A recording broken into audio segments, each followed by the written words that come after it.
Aujourd'hui, je vous emmène découvrir Amsterdam, la capitale des Pays-Bas. Située au nord du pays, cette ville est connue dans le monde entier pour ses canaux, ses vélos, ses maisons étroites, mais aussi pour sa culture, son histoire et ses nombreux musées. Amsterdam est une ville qui s'est développée autour de l'eau. Son réseau de canaux, construit principalement au XVIIe siècle, forme un véritable labyrinthe au cœur de la ville. Ils font partie du charme d'Amsterdam et offrent une manière unique de découvrir la ville, notamment lors d'une croisière. En naviguant sur les canaux, on peut observer les façades typiques des maisons marchandes, souvent très étroites et légèrement penchées. Cela s'explique par le fait que les impôts étaient autrefois calculés en fonction de la largeur des maisons. Mais pour comprendre vraiment Amsterdam, il faut remonter à l'origine de son nom. Savez-vous d'où il vient? On va donc faire un petit quiz. Le nom de la ville vient de réponse 1, le nom d'un roi appelé Amster Ier. Réponse 2, le nom d'un barrage sur la rivière de la ville. Réponse 3, d'un mot signifiant ville des marchands. Ou réponse 4, d'un ancien port viking nommé Hamsdam. Alors pour ceux qui ont déjà deviné, c'est la réponse 2. En effet, le nom Amsterdam apparaît pour la première fois vers 1275 dans un document officiel. À cette époque, la région est marécageuse et souvent inondée. Les habitants décident alors de construire un barrage sur la rivière Amstel pour contrôler le niveau de l'eau et protéger leur village. Ce barrage devient un point central. Les gens s'y installent, le commerce s'y développe et le village commence à grandir. Petit à petit, on appelle cet endroit Amsteldam, ce qui signifie littéralement le barrage sur l'Amstel. Un autre siècle d'importance majeure pour Amsterdam est le XVIIe siècle, une période appelée le siècle d'or néerlandais. À cette époque, les Pays-Bas deviennent l'une des plus grandes puissances commerciales du monde, notamment grâce au commerce maritime et à la Compagnie néerlandaise des Indes orientales. C'est durant cette période que de grands peintres néerlandais comme Rembrandt ou Vermeer marquent l'histoire de l'art. Cet héritage culturel est encore visible aujourd'hui, notamment au Rijksmuseum. Son nom veut littéralement dire musée national ou musée de l'État.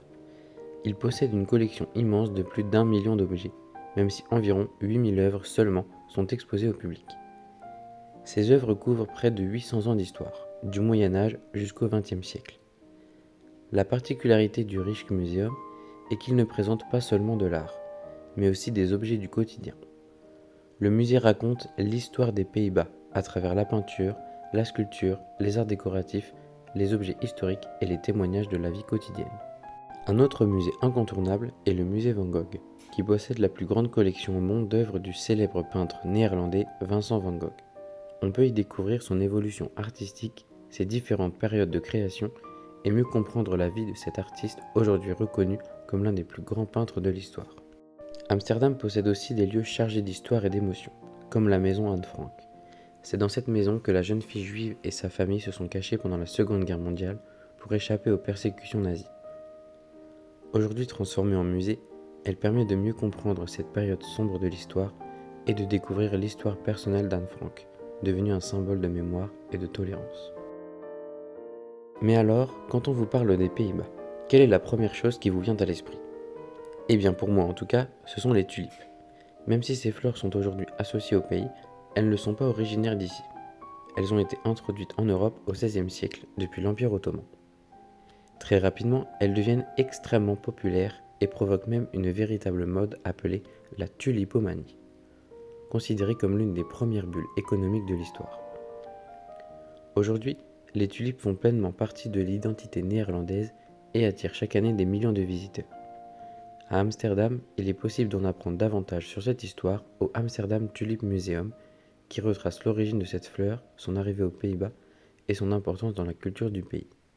La nuit, Amsterdam dévoile une facette bien particulière, souvent associée à un tourisme à la fois festif et permissif. La ville attire les visiteurs venus profiter de l'ambiance. Bars, terrasses, lumière et vie nocturne donnent à la ville une énergie unique. Mais Amsterdam est aussi connu pour son tourisme permissif, c'est-à-dire une forme de tolérance envers certaines pratiques autorisées mais encadrées par la loi. C'est notamment le cas du célèbre quartier rouge, un quartier emblématique qui fait partie de l'identité de la ville, sans en résumer toute la richesse.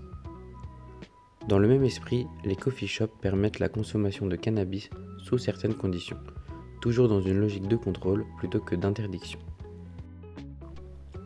Entre son histoire riche Ses musées mondialement connus, ses canaux emblématiques et ses symboles importants, Amsterdam est une ville unique au monde qui mêle patrimoine, culture et modernité.